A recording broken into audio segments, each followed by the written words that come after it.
In the vast expanse of the known galaxy, civilizations had forged an unwritten accord through centuries of conflict and fragile peace. The rules of engagement were understood by all spacefaring species. Trade routes were to be respected, colonial boundaries acknowledged, and above all else, rescue vessels bearing clear humanitarian markings were sacrosanct. This last rule had stood as an inviolable pillar of interstellar relations, a final vestige of decency amidst the cold calculations of interstellar politics. The Terran Federation had risen from Earth's tumultuous past to become a respected power in galactic affairs. Humans were known for their adaptability, their diplomatic finesse, and when pushed, their formidable military resolve. Along the outer rim of charted space, another species maintained their domain in relative isolation, the Cathar. Little was known of their society or biology beyond their preference for methane-rich atmospheres and their distinctive architecture of crystalline structures.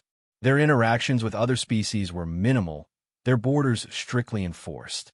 The medical vessel, Hopebringer, represented humanity's finest ambitions. A state-of-the-art hospital ship staffed with volunteer medical personnel from a dozen Earth nations and colonies, it carried vital supplies and treatments for a devastating viral outbreak in the distant colony of New Thessalonica. The ship's white hull bore the universally recognized blue and gold emblem of the Interstellar Medical Relief Association, markings that should have guaranteed safe passage anywhere in known space. Captain Alara Chun watched the final supply crates being loaded into the Hopebringer's cargo bay. As commander of the small escort contingent assigned to protect the medical vessel, she felt a mixture of pride and concern. The mission would take them along the fringe of Cathar territory, not technically breaching their space, but close enough to warrant caution. Final manifest confirmed, Captain, her communications officer reported. Medical staff reports all personnel aboard and facilities ready. We're cleared for departure in 20 minutes. Chen nodded, studying the navigational charts one last time. 3 escort vessels, small, nimble frigates with moderate defensive capabilities, would accompany the Hopebringer. Not a battle group by any means, but sufficient protection against pirates or other opportunistic threats. The Cathar have been quiet for years, her tactical officer added, noting her lingering gaze on the border regions. Intelligence shows no unusual activity in this sector. Let's hope it stays that way, Chen replied. This mission is too important to delay, but I'd prefer to avoid any diplomatic incidents. The small convoy departed Earth's orbital dock precisely on schedule, slipping into FTL travel with the smooth efficiency that characterized Terran engineering. For 3 days, they traveled without incident, making the necessary navigational adjustments as they approached the sector adjacent to Cathar space. Dr. Amara Okafor, the Hopebringer's medical director, was conducting rounds in the quarantine preparation area when the first alarm sounded, a low-priority proximity alert. She barely registered it, accustomed to the occasional warnings that accompanied space travel. When the second alarm blared, higher-pitched and urgent, she felt the first stirrings of concern. All medical personnel secure equipment and prepare for possible evasive maneuvers, the ship's AI announced with artificial calm. On the Hopebringer's bridge, Captain Chun was receiving disturbing reports. 3 vessels just appeared on sensors, Captain. They emerged from some kind of stealth field. Configuration matches Cathar warships, Obsidian class. Chun immediately opened a channel to the approaching vessels. Attention, Cathar vessels. This is Captain Alara Chun of the Terran Federation escort vessel, Swift Justice. We are accompanying a medical ship on a sanctioned humanitarian mission. Our course is well outside your territorial boundaries. Please acknowledge. Silence answered her. No response on any frequency, the communications officer reported, tension evident in her voice. They're accelerating, weapon systems active. Broadcast our mission parameters and the Hopebringer's medical status on all emergency channels, Chun ordered. Escort vessels form defensive pattern delta. Power shields, but hold weapons. I want no provocations. The Cathar ships continued their approach, silent and implacable. When they came within 5,000 kilometers, Chun made one final attempt at communication. Thar vessels, this is your final warning. We are escorting a medical ship protected under interstellar conventions. Any hostile action will be considered a direct violation of. The lead Thar vessel fired without warning. A beam of pale green energy lanced out, bypassing the escort ships entirely and striking the Hopebringer directly amidships. The medical vessel's shields flared briefly before collapsing. "Return fire," Chin shouted, but it was already too late. Two more beams struck the Hopebringer, one severing its port nacelle, the other burning through the central medical bay. Secondary explosions bloomed across the vessel's hull as atmosphere vented into space. Chun watched in horror as tiny figures, people, were ejected into the vacuum. The escort vessels fought valiantly, but they were outmatched. Chin's ship, the Swift Justice, managed to land several hits on one Kthar vessel before taking critical damage to its propulsion systems. As her bridge filled with smoke and the screams of injured crew, Chin activated the emergency distress beacon and final log transmission to Earth. "This is Captain Chun of the Swift Justice," she gasped, blood trickling from a gash on her forehead. "Kthar forces have attacked and destroyed the medical vessel Hopebringer without provocation or warning. The ship and all medical personnel are lost. They fired on a clearly marked rescue vessel. I repeat, they knowingly fired on a humanitarian mission." As she finished the transmission, a final energy beam struck the Swift Justice, vaporizing the bridge and everyone aboard. Only one of the escort vessels, the Vigilant, escaped the ambush, its hull breached in multiple locations, its crew decimated, limping back toward Earth space with the terrible news. President Eleanor Vance was finishing a meeting with her economic advisors when the urgent security alert interrupted. The Special Advisor for Galactic Security entered the Oval Office without ceremony, his face ashen.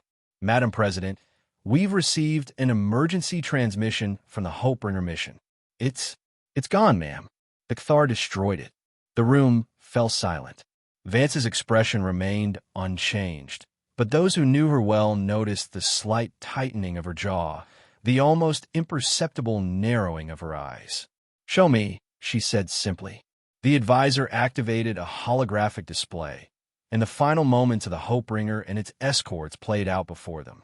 The unprovoked attack, the desperate transmissions, the destruction of the medical vessel with its cargo of doctors, nurses, medicines, and the handful of patients already aboard for specialized care. They watched Captain Chen's final message, her blood-streaked face filling the display before dissolving into static. President Vance stood motionless for several moments after the recording ended. When she finally spoke, her voice was cold and precise. "Convene the Security Council immediately. Full military readiness, highest alert. And get me Admiral Sharma." Less than an hour later, Vance addressed the hastily assembled Security Council. She dispensed with preliminaries. "They fired on a rescue convoy," she stated, her voice echoing in the stunned chamber. "A medical ship with full humanitarian markings. 342 medical personnel and crew.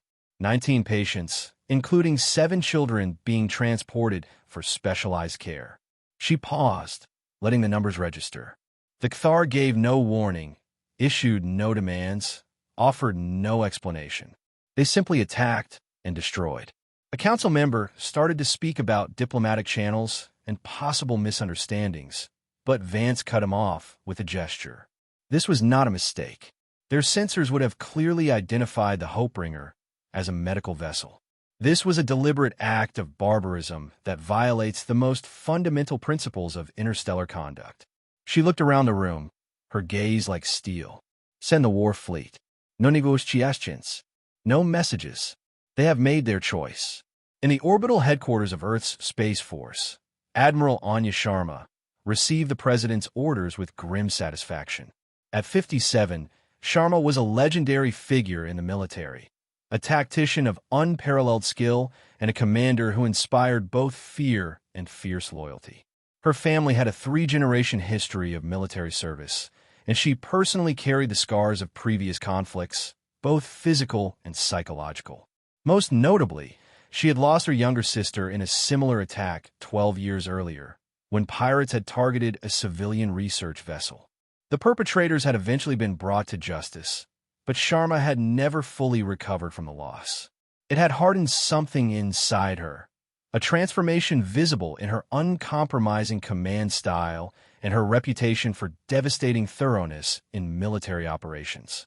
"Prepare the retribution for immediate deployment," she ordered her staff. "I want the entire Vengeance fleet assembled and ready for hyperspace jump within 24 hours. Her second-in-command, Commander Kaido Tanaka, studied the mission briefing with growing concern. Unlike the Admiral, Tanaka had risen through the diplomatic security corps before transferring to the military proper. At 34, he had already distinguished himself in several operations, but he had never participated in a full-scale war. "Admiral," he ventured, "the intelligence on Cthar military capabilities is limited. Perhaps a measured first response while we attempt communication." Sharma fixed him with a stare that had been known to silence officers of much higher rank. "Commander, perhaps I wasn't clear. The Cthar murdered hundreds of medical personnel, doctors, nurses, people who had dedicated their lives to healing. They killed children. There will be no measured response, no attempts at communication. The only message they will receive from us will be delivered through our weapon systems." Across Earth and its colonies, the news of the Hopebringer's destruction spread like wildfire. Initial shock quickly gave way to a wave of unified anger. Public demonstrations demanded immediate military action. Recruitment centers reported lines stretching for blocks as citizens volunteered for service. Media outlets ran continuous coverage, replaying the final moments of the medical ship alongside images of the doctors, nurses, and patients who had been aboard. The ESS Retribution, Admiral Sharma's flagship, was the newest and most powerful vessel in Earth's fleet. A dreadnought-class warship measuring over 3 kilometers from bow to stern, it carried experimental weapon systems that had never been deployed in actual combat. Most notable was the localized space-time cannon, a weapon capable of creating microsecond disruptions in the fabric of reality itself, effectively shredding anything caught in its focus. As the massive ship prepared for departure, Sharma addressed her assembled officers in the Retribution Strategic Command Center. "What we undertake today is not merely retaliation," she told them, her voice carrying to every corner of the room without need of amplification. "It is justice. It is the defense of a principle that protects us all, that those who bring healing and mercy shall themselves be protected." She paused, scanning the faces before her.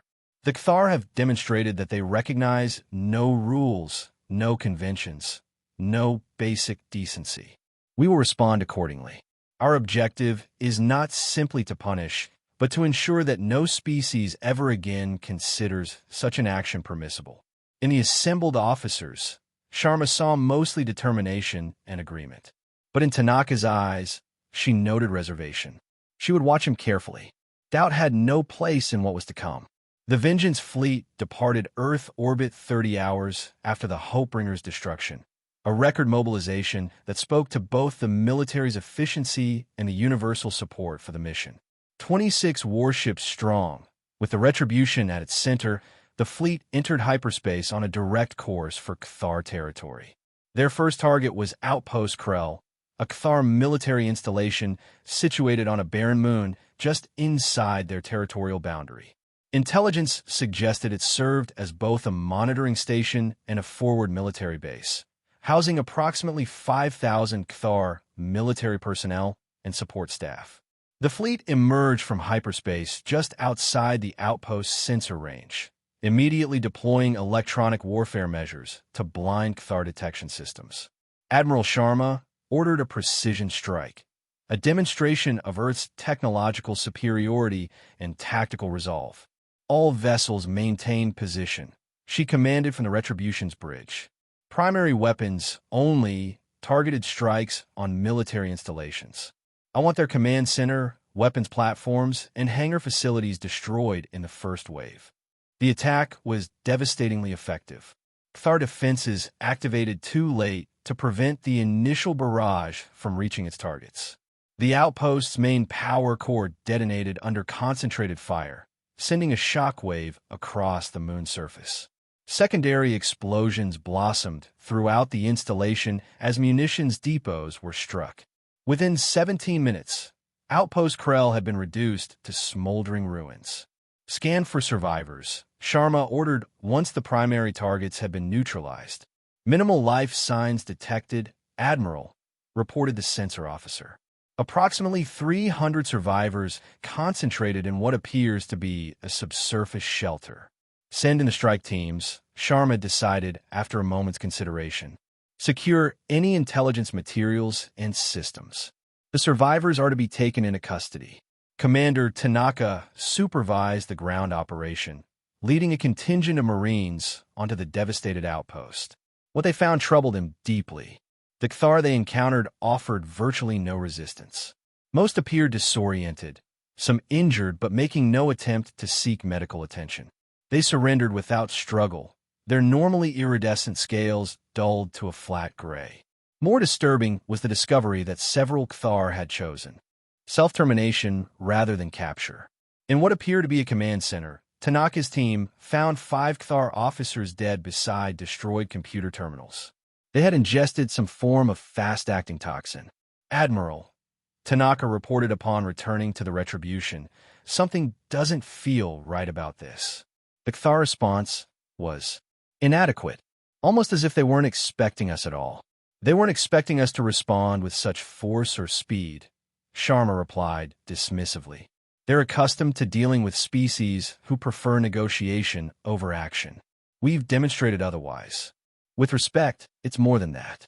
Several of their officers committed suicide rather than be captured, but they did so after destroying their data systems. It suggests they were protecting something, information they didn't want us to access. Sharma considered this. Analysis of the surviving systems? Ongoing, but preliminary results suggest unusual encryption. Our AI systems are struggling to make sense of it. It doesn't match any known Kthar communication patterns we've previously documented. Desperation breeds innovation, Commander. Continue the analysis, but don't lose focus on our primary objective. This was merely the first step of our campaign. Over the next 2 weeks, the Vengeance Fleet cut a swath through Kthar territory, systematically destroying military installations, shipyards, and defense platforms. The Kthar mounted increasingly organized resistance with each engagement, but Earth's technological advantage, particularly the devastating effectiveness of the Retribution's experimental weapons, proved decisive in battle after battle. The cost, however, was not insignificant.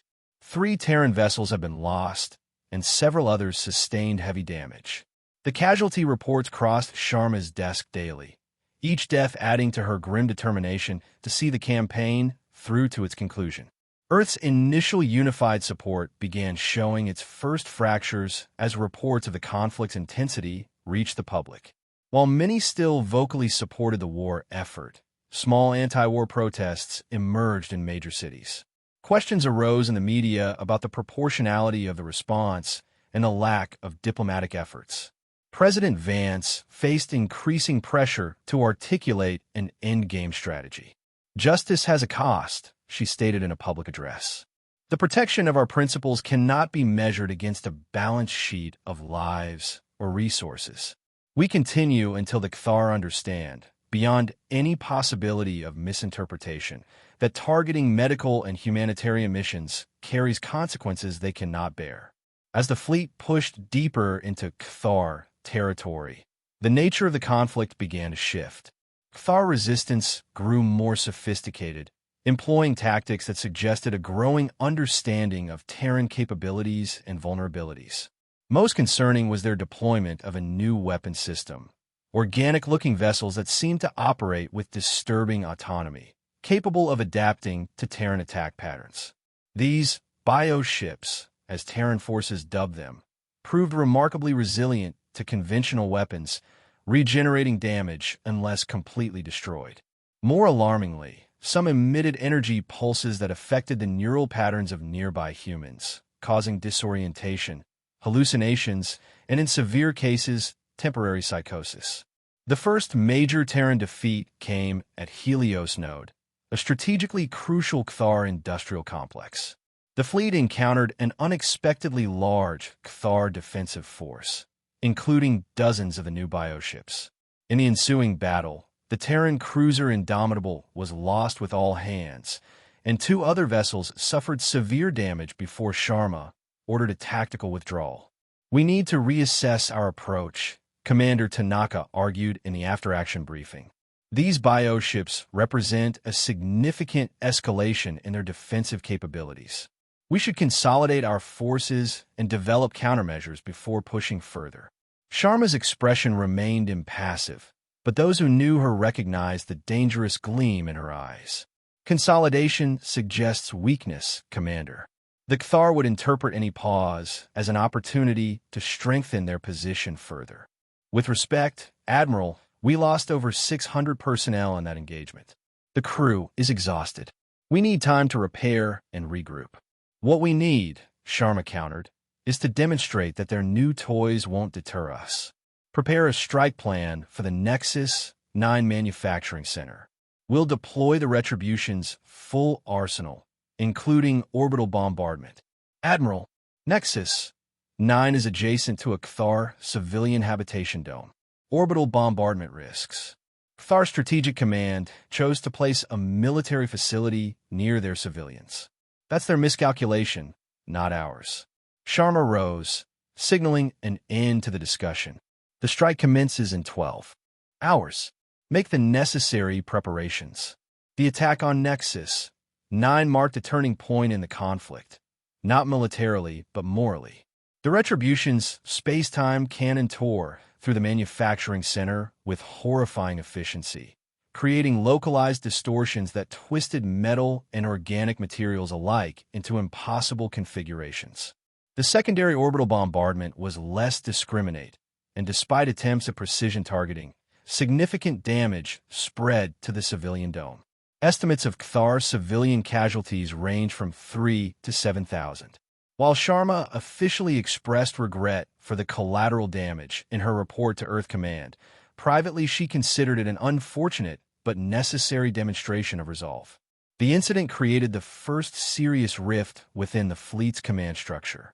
Tanaka, along with several other officers, formally registered their protest against the action, citing violations of established rules of engagement. Sharma noted their objections, but took no punitive action, recognizing that she needed their expertise and that too heavy a response might fragment her command further. On Earth, the news of civilian casualties triggered larger protests. President Vance faced difficult questions from the press and opposition politicians about the conduct of the war. The unified anger that had launched the campaign began fracturing into competing narratives about justice versus vengeance, appropriate force versus excessive destruction. It was amid this growing discord that Earth's intelligence division intercepted a strange transmission from deep within Cathar space. The message was directed not at Earth or any known species, but seemed intended for the Cathar leadership itself. The encryption defied standard analysis, but partial decryption revealed a disturbing phrase. "The ancient wrath has been awakened. The violation will be balanced with soul cost." Intelligence analysts could make little sense of the message. Some suggested it was religious or cultural in nature, perhaps indicating a call to some kind of spiritual resistance or sacrifice. Others theorized it might refer to some kind of superweapon or last resort defense system. Sharma dismissed it as psychological warfare intended to be intercepted and misinterpreted. "They're trying to unsettle us," she informed her command staff, "creating mystical threats when their conventional forces are failing. We will not be deterred by superstition." The war pressed on, with Earth forces penetrating ever deeper into Cathar territory. The next major objective was Teller Prime, a heavily fortified Cathar colony world that served as a major military coordination center. Taking it would open a direct path to the Cathar homeworld and likely force a surrender. The battle for Teller Prime lasted 7 days. Cathar defenders fought with unprecedented ferocity, deploying not only bioships but also previously unseen weapons that created localized spatial distortions, trapping Terran vessels in bubble-like pockets of altered physics where time passed differently or propulsion systems failed entirely. Terran losses mounted alarmingly. 8 vessels destroyed, over 4,000 personnel killed or missing. The Retribution itself sustained significant damage to its port side when 3 Cthar suicide ships detonated against its shield simultaneously, creating a momentary gap that allowed conventional weapons to strike the hull. Admiral Sharma refused to consider retreat. She drove her forces relentlessly, rotating crews past the point of exhaustion, pushing weapons systems beyond their rated capacities. When Commander Tanaka questioned these decisions during a particularly desperate phase of the battle, Sharma had him removed from the bridge. "We are this close to victory," she told her remaining officers, her voice hoarse from issuing commands over the past 72 hours without rest. "Teleprime will fall. I will accept nothing less." On the 7th day, Sharma ordered the deployment of autonomous strike drones equipped with tactical nuclear warheads, a measure that technically exceeded her authorization, but which she deemed necessary given the circumstances. The drones penetrated Cthar defensive lines, striking key military nodes across the planet's surface. The resulting devastation finally broke the Cthar resistance. Teller Prime fell, its surface scarred by radiation and fire, its surviving population surrendering unconditionally. The victory came at tremendous cost. The Vengeance fleet had been reduced to 14 operational vessels, all bearing battle damage. Crew morale had plummeted, with reports of psychological trauma increasing dramatically.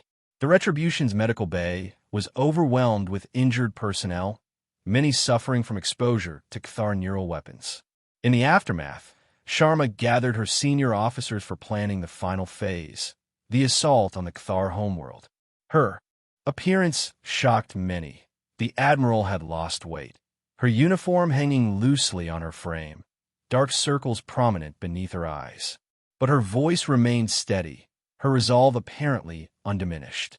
"We stand on the precipice of total victory," she told them. "One final push to the Cthar homeworld will end this conflict on our terms. They will never again threaten a medical vessel or civilian target." Commander Tanaka, reinstated to duty but still under a cloud of disapproval, studied the Admiral with growing concern. "Admiral, our fleet is in no condition for another major engagement without significant reinforcement and repair. Half our vessels are operating on emergency systems. Reinforcements are en route from Earth," Sharma replied. "They'll rendezvous with us at coordinates Lambda 7 in 3 days. Meanwhile, we'll conduct essential repairs and prepare the assault plan. And if the Cthar launch a counterattack before reinforcements arrive, our current defensive capability is severely compromised." Sharma's expression hardened. They won't. Their forces at Tellerprime represented their last major defensive fleet. Intelligence confirms they've withdrawn all remaining ships to protect their homeworld. "We have a brief window of opportunity, and I intend to seize it." What neither Sharma nor her officers knew was that events on Earth had taken a dramatic turn. Analysis of data recovered from Cthar installations had yielded a disturbing discovery. Fragments of historical records suggested that Earth had unwittingly violated Cthar space 50 years earlier. A scientific expedition that had entered what was then unmapped space and conducted experiments on a sacred Cthar outpost. The expedition's records have been classified and eventually forgotten, but for the Cthar, the transgression had never been forgiven. The attack on the Hopebringer, intelligence now theorized, might have been a misguided act of retribution by a specific Cthar faction, one that viewed human medical ships as particularly offensive due to experiments allegedly conducted by the earlier expedition. This revelation sent shockwaves through Earth's political establishment. President Vance faced enormous pressure to reassess the war effort in light of this potential context. While it didn't excuse the Cthar attack, it complicated the moral clarity that had driven the campaign. After an emergency session with her Security Council, Vance made a difficult decision. She transmitted new orders to the Vengeance fleet. Hold position, cease offensive operations, and prepare for diplomatic contact with Cathar leadership. The message never reached Admiral Sharma. Cathar disruptor fields, specifically targeting communication frequencies, have been established throughout the region following the fall of Teller Prime. The Retribution received only fragments of transmissions, which Sharma interpreted as technical difficulties rather than substantive new orders. Isolated from Earth Command and driven by her mission, Sharma ordered the fleet to advance toward the Cathar homeworld once essential repairs were completed, without waiting for the reinforcements, which she now calculated would arrive too late to maintain their tactical advantage. "We end this now," she told her officers. "Before they can recover, before they can regroup. One decisive strike at their heart." Commander Tanaka and a growing faction of officers viewed this decision with alarm. Without direct orders from Earth Command, and with their forces so depleted, such an attack seemed not just reckless, but potentially catastrophic. In private, they began discussing their options, including the possibility that Admiral Sharma's judgment had been compromised by exhaustion, trauma, or exposure to Cathar neural weapons. As the fleet approached the Cathar homeworld, long-range sensors revealed something unexpected. The planet was surrounded by an energy field unlike anything Terran science had encountered, a shimmering, semi-transparent barrier that analysis suggested was partially composed of organic elements.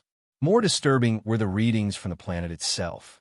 Beneath its surface, enormous energy signatures pulsed in patterns that seemed almost alive. The entire planet appeared to be integrated with some kind of biological network or entity of staggering proportions. "What are we looking at?" Sharma demanded of her science officer. "Unknown, Admiral. The energy patterns suggest a level of organization beyond anything in our records. It's almost as if the planet itself is a single organism or perhaps a collective consciousness." This revelation gave even Sharma pause. If true, it suggested that destroying the Cathar homeworld wouldn't simply defeat an enemy. It could potentially constitute the extinction of an entire sentient species or entity. Before she could fully process this information, disaster struck. The Cathar unleashed their final defense, a massive energy surge that propagated through space like a ripple in reality itself. When it reached the Terran fleet, ship systems began failing catastrophically. AI cores shut down, weapons systems went offline, and life support functioned at minimal capacity. On the Retribution's bridge, alarms blared as control consoles exploded in cascades of sparks. Emergency lighting cast everything in an eerie red glow as Sharma fought to maintain command of a suddenly crippled vessel. "Report," she shouted over the chaos. "All primary systems failing," came the response. "Some kind of viral code is rewriting our software faster than the security systems can contain it. We're losing everything. Propulsion, weapons, shields. Isolate command systems. Manual override protocols. No effect, Admiral. The infection is too pervasive." Similar reports flooded in from other vessels in the fleet. Within minutes, the Proud Vengeance fleet had been reduced to drifting hulks, technically intact, but functionally useless. In this moment of crisis, Commander Tanaka acted. Gathering officers who shared his concerns, he made his way to the bridge through smoke-filled corridors. They found Admiral Sharma standing amidst the destruction, still attempting to coordinate a response despite the hopelessness of their situation. "Admiral," Tanaka began, his voice solemn but determined. "We need to talk." Sharma turned, her eyes reflecting the emergency lights. "Commander, unless you have a solution to our current predicament, this is hardly the time." "Our current predicament is the direct result of your decisions," Tanaka replied evenly. "You've pushed this fleet beyond its breaking point. You've exceeded your authority. And now we're trapped, defenseless, at the mercy of an enemy we've pushed to desperation. How dare you?" "I'm not alone in this assessment," Tanaka cut in, gesturing to the officers who had accompanied him. "We believe you're no longer fit for command. And given our circumstances, we need to explore alternative options, including the possibility of communication with the Cathar." Fury flashed across Sharma's face. This is mutiny. This is an intervention, Tanaka corrected. You still have access to the ultimate weapon system. He nodded toward a secured console. The control for the Retribution's prototype quantum singularity device, a weapon capable of creating a localized black hole that would consume the Cthar homeworld. You could still destroy them all. Is that truly what justice demands? The bridge fell silent as Sharma considered her options. In that moment of quiet, a transmission somehow penetrated the communication blackout. A message from Earth, fragmented but comprehensible. New intelligence. Possible historical provocation. Cease hostilities immediately. Diplomatic channels being established. Sharma stared at the message display, the implications slowly registering. Had Earth discovered something that changed the fundamental nature of the conflict? Was there context she had been missing? Had the righteousness that fueled her campaign been built on incomplete information? Simultaneously, the Retribution's sensors detected movement. The remaining Cthar defense fleet was approaching, not in attack formation, but in a standard containment pattern. They could easily destroy the disabled Terran vessels, yet they were holding position. They're waiting, Tanaka observed. They could finish us, but they're waiting. In that moment, Admiral Anya Sharma faced the most difficult decision of her career. The Cthar homeworld lay vulnerable before her. One command to the still-functioning quantum singularity device would fulfill her mission. Complete destruction of the enemy that had attacked a defenseless medical ship. Justice, as she had defined it for weeks, was within reach. Yet the fragmented message from Earth, the strange readings from the planet, and the inexplicable restraint of the Cthar fleet all suggested a complexity to the situation that she had not considered. Had she been wrong? Had the war itself been built on misunderstanding? Sharma's hand hovered over the weapon console. Then, slowly, deliberately, she entered a code, not to activate the weapon, but to permanently lock it down. Open a channel to the Cthar vessels, she ordered, her voice hollow. All frequencies, all formats. Admiral, Tanaka questioned, surprised by the sudden change. I've spent my career fighting for what I believed was right, Sharma replied quietly. I've led thousands to their deaths in the name of justice. But justice without understanding is just another word for vengeance. And I've had enough of vengeance. The communication officer managed to establish a tenuous connection with the Cthar fleet. Rather than demands or threats, Sharma transmitted a simple message. We seek to understand. We are prepared to listen. What followed in the subsequent hours would alter the course of interstellar relations forever. The Cthar, speaking through translators, revealed that the attack on the Hopebringer had been ordered by a rogue military faction, one obsessed with avenging what they saw as a historical desecration of their sacred space by human explorers decades earlier. This faction had specifically targeted a medical vessel because the original human intrusion had involved medical experiments on Cthar biological samples. The Cthar Central Authority had not sanctioned the attack, but their decentralized political structure had delayed their response until war was already underway. The devastating Terran assault had initially unified Cthar factions against the external threat, but as casualties mounted, internal divisions had resurfaced. The unprecedented assault on Tellerprime had finally forced a reckoning within Cthar leadership. They had deployed their ultimate defensive weapon, a system-wide technology disruptor, not as a prelude to destruction, but as a last-ditch effort to create an opportunity for communication. A temporary ceasefire was established. The Terran fleet would be allowed to withdraw under escort to the border of Cthar space, where Earth reinforcements could render assistance. In exchange, Earth would acknowledge its historical transgression and agree to formal diplomatic negotiations regarding reparations and boundaries. The war ended not with the unconditional surrender Sharma had envisioned, but with a fragile understanding born of mutual exhaustion and recognition of terrible mistakes on both sides. Admiral Sharma returned to Earth not as a conquering hero, but as a controversial figure, celebrated by some for her military achievements, condemned by others for the lives lost under her command. A formal inquiry examined her decisions, particularly those made after communications with Earth had been compromised. She was neither exonerated nor condemned outright. Instead, she was quietly retired from active service with full honors, but no further advancement. The political fallout was equally complex. President Vance survived calls for her resignation, but lost significant political capital. The truth about the historical scientific expedition was made public, leading to soul-searching about accountability and transparency in government operations. Commander Tanaka received a commendation for his actions in the final confrontation, later serving as a military liaison to the newly established diplomatic mission to the Cathar. His experience would prove invaluable in the difficult years of rebuilding trust between the species. 6 months after the ceasefire, Admiral Sharma, now simply Anya Sharma, private citizen, stood at a memorial erected to honor those lost in the conflict. Names of Terran military personnel, Cathar warriors, and a medical staff of the Hopebringer were engraved side by side, of recognition that tragedy had touched all equally. As she traced her fingers over the cold stone, Sharma reflected on the cost of war without hesitation, of justice without understanding. The Hopebringer's destruction had demanded a response, but had it demanded the response she had given? She would carry that question for the rest of her days.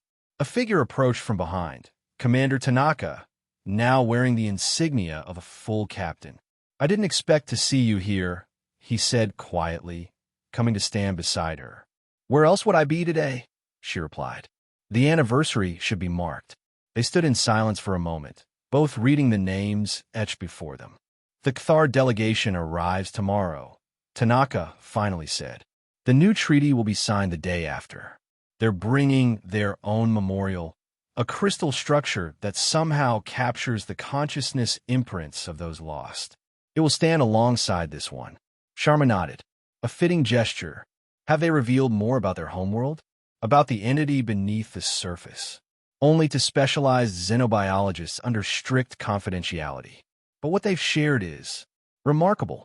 The entire planet functions as a repository for what they call soul essence, the accumulated experiences and memories of their species going back millennia. When we targeted their homeworld, we weren't just threatening their population. We were threatening their entire collective history and consciousness." The realization settled heavily on Sharma's shoulders. How close she had come to committing an act of destruction beyond comprehension. Cultural genocide on a scale never before contemplated. "Do you think they'll ever truly forgive us?" she asked. Tanaka considered the question. "I don't know, but they're willing to move forward. That's more than many humans would offer in their position." He paused. "Will you attend the signing ceremony? President Vance specifically mentioned that you would be welcome." Sharma shook her head. "My presence would only complicate matters. This new beginning should be unshadowed by the past." She turned to face him directly. "But you represent the best of what we can be. The wisdom to question, the courage to act, even when action means standing against authority." "I was simply doing my duty," Tanaka said, echoing words she herself had used countless times throughout her career. "No," Sharma replied with a sad smile. "You were doing what was right. There's a difference, one I lost sight of." As twilight descended over the memorial, visitors gradually departed until only Sharma remained. In the gathering darkness, she stood vigil for those whose lives had been cut short by Cathar weapons, by her orders, by the terrible momentum of war itself. Somewhere across the stars, the Cathar were conducting their own ceremonies of remembrance. Two species, recently locked in devastating conflict, now united in mourning. Perhaps that was the beginning of wisdom, the recognition that grief transcended biological differences, that loss was a universal language. Sharma touched the memorial one last time before turning away. The stars were emerging overhead, countless points of light representing worlds and species yet unknown. How many more misunderstandings awaited in the vastness of space? How many opportunities for both tragedy and understanding? Earth had gone to war without hesitation, driven by righteous fury at an apparent atrocity. But true justice, Sharma now understood, required something more difficult than unhesitating action. It required patience, wisdom, the the humility to question one's own certainties. As she walked away from the memorial, Sharma carried with her not just the burden of her decisions, but also, perhaps, the first fragile seeds of that wisdom, purchased at terrible cost, but no less valuable for that. In time, those seeds might grow into something that would honor the dead more truly than any victory could have done, a lasting peace built on mutual understanding. Behind her, the names on the memorial gleamed in the starlight, Terran and Cathar alike, a silent testament to what had been lost and what might yet be gained from the ashes of blind vengeance.